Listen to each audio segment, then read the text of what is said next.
Hello, my name is Melissa Garza, and I will be presenting my book critique for Rising Strong, The Reckoning, the Rumble, the Revolution by Brene Brown for Occupational Education 5360D. A little about myself. This is my second semester in the MAIS program. My studies are focused in industrial organizational psychology, a discipline where leadership is of utmost importance.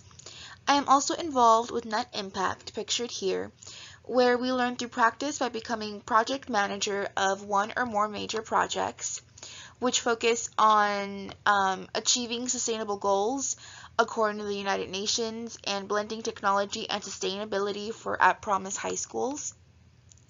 We also work for campaigns such as Up to Us, Circuit of the Americas, and Green Impact Campaign, where students audited 54% of the buildings on campus, saving the university about $40,000. And we work with a lot of other opportunities that allow us to lead and to learn.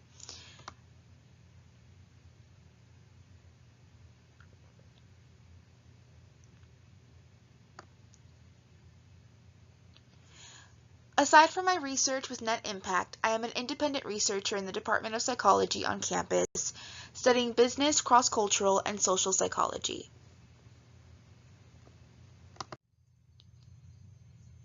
Rising Strong.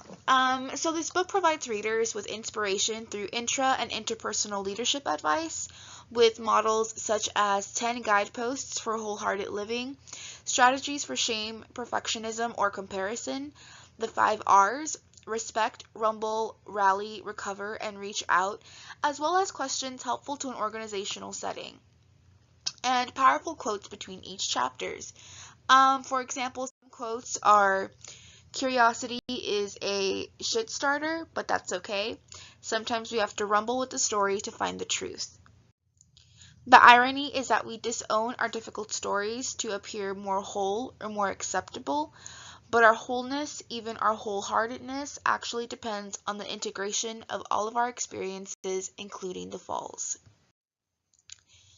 So, Rising Strong is about getting to the heart of the most painful and uncomfortable moments we've ever experienced, getting honest about the way in which they've made us feel, and being bold enough to hold ourselves accountable to get up and grow from the past as we move into the future. The book sums up 3 truths the author has realized throughout her experience as a leader. To be brave in the arena, which she references the arena to her life. The second truth being vulnerability is not winning or losing, it's having the courage to show up and be seen when we have no control over the outcome. And number 3, a lot of cheat seats in the arena are filled with people who never venture onto the floor. Now, I believe this book is gold for those in graduate study as it allows for personal growth in and outside of your career. Throughout this course, we've obviously learned that there is no one theory that defines leadership. Personally, I am a very direct and to the point person, so reading this book, I hope to find a basic answer, or at least a general answer, to what it means to be a better leader. This book addressed my curiosities on the subject, which will further be discussed in this presentation. As mentioned in the previous slide, my studies focus on industrial organizational psychology. Therefore, this has a major relevancy to my interests and to those also interested in psychology or just general business or any discipline in general. It is very leadership centered, as are my current responsibilities with Net Impact and the psychology department. Therefore, considering that I do focus my studies in industrial and organizational psychology, I'm confident that this book is very relevant to my coursework as well as my peers. Brown says that what we need is a critical mass of badasses who are willing to dare, fall, feel their way through tough emotion, and rise again. Her book focuses on cultivating the courage to embrace vulnerability, recognizing fear, scarcity, and comparative screening, the process of rising strong to finally and proudly own your story, no matter how many times you've fallen. Navigating through personal and professional struggles, Brown used her experience to find the 10 rules of engagement for rising strong. 1. If we are brave enough, often enough, we will fall. This is the physics of vulnerability.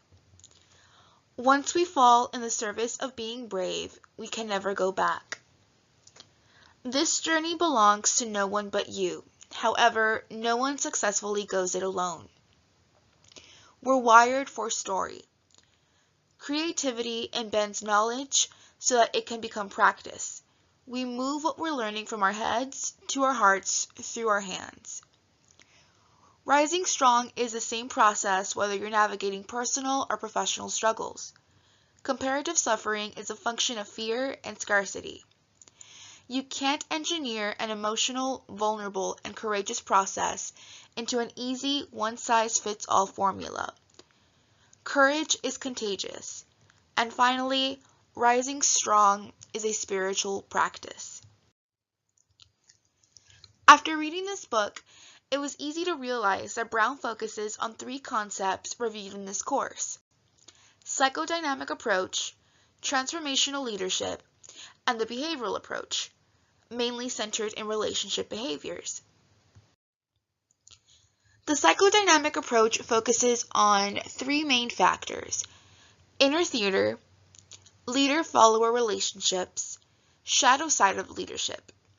Therefore, like Brown practices and praises throughout her book, the essence of leadership is about human behavior and effective leadership, rooted in the underlying motives that govern such behavior. Take vulnerability, for example. We can either let it get the worst or the best of us. Transformational leadership is also mentioned and involved in this book. It revolves around developing an environment or climate where creative ideas are likely to emerge. Transformational leaders, like Brown herself, encourage and stimulate their followers to develop new ideas. They display this confidence and do not blame someone if a new idea fails. They communicate an attractive vision of what can be accomplished. By serving as a role model, they thereby provide additional motivation. Therefore, the influence of transformational leadership on creativity can be characterized as more generic, interpersonal, and cross-situational. This is very much illustrated in Brown's book. Finally, we have the behavioral approach, mainly centered in relationship behaviors. However, the behavioral approach also involves task behaviors. But with Rising Strong, it does center itself in relationship behaviors. So by looking at leaders' actions towards others, whether that be on a task or relationship level, we can analyze the nurturance and support of those leaders, thereby providing a framework for assessing leadership in a broad way. As we look back at the thesis of Rising Strong, it becomes clear that these 3 leadership concepts are applied by Brown to better understand ourselves as leaders as well as people. I would definitely recommend this book to my class or anyone really, not only seeking to become a better leader, but becoming a better person. Purchasing this book from the business and leadership section at the bookstore did not prepare me for the amount of constructive contribution for deeper self-awareness in leadership and just overall self.